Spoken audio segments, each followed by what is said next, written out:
When you think of a dictator, who comes to mind? Adolf Hitler, Joseph Stalin, and Fidel Castro are some of the most well-known examples. For those who are even more historically inclined, there are the examples of Cambodia's Pol Pot and North Korea's Kim Il-sung. But there are many other tyrants who often slip through the cracks of history. One such man is the former president of Uzbekistan, Islam Karimov, who ruled that country for 25 years from 1991 to 2016. Today we will discover who Islam Karimov was, what he did, and how he shaped modern Uzbekistan. Hi, this is Olivia's History Zone. Here I analyze geopolitics, history, and just anything else that I find interesting.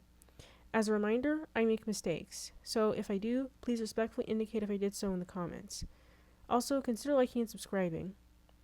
Now, on with the video. Before going more into Karimov, I think that it's important that you understand more about Uzbekistan and where it is for the context of this video. Uzbekistan is a landlocked Central Asian nation sandwiched between Kazakhstan to the north and Turkmenistan to the south, but also bordered by Afghanistan to the south and Tajikistan and Kyrgyzstan to the east. Uzbekistan is one of only two double landlocked countries in the world, meaning that it is only bordered by other landlocked countries. The only other double landlocked country in the world is Liechtenstein.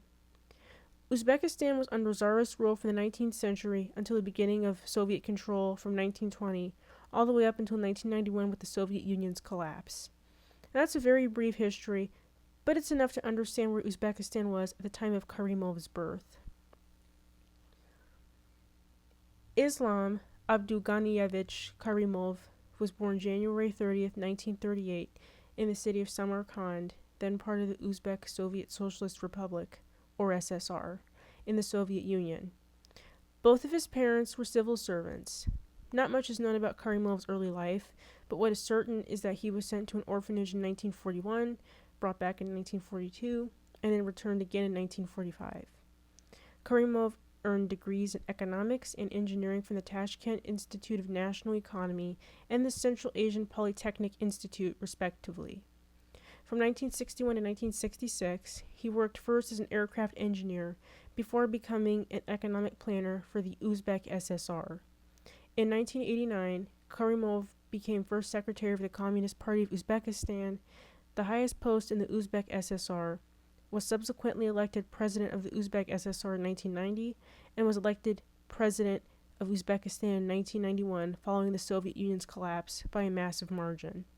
Human Rights Watch termed the election a seriously marred vote, a pattern that repeated throughout his 25 years in power. Karimov's government focused on building a strong, centralized state. The Uzbek government maintained tight control over key industries, especially cotton. For this reason, the country avoided the economic problems that plagued other post-Soviet nations. But this stability came with trade-offs. Karimov strictly controlled the media, political opposition, and civil society. Elections were held, but critics argued that they lacked genuine competition. Karimov positioned himself as the protector of national unity, and in a region dealing with rising religious extremism, he emphasized that strict governance was necessary for survival. Increasingly, Karimov's role became controversial on the world stage. Human rights organizations accused his government of widespread abuses such as censorship, torture, imprisonment of political opponents, and restrictions on religious freedoms. One event in particular drew much international condemnation. In 2005, in the city of Andijan, protests broke out over economic conditions and government policies. Security forces responded with violence. Hundreds of people were killed, though exact estimates were hidden by the government, which defended its actions, claiming it was suppressing an extremist uprising. For many observers, however, Andijan became a symbol of the regime's brutality. Uzbekistan, as previously mentioned, occupies a strategic position in world politics, especially in the early years of the War on Terror after September 11th, 2001, as Uzbekistan borders Afghanistan. Initially, Karimov exploited this position by becoming an ally of the U.S. in the area, following American forces to use Uzbek military bases for operations in Afghanistan.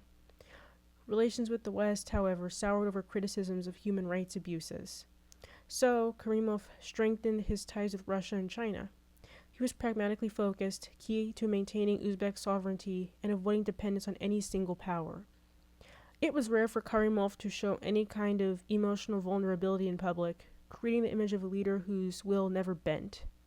In his later years, Karimov's declining health became a subject of intense speculation.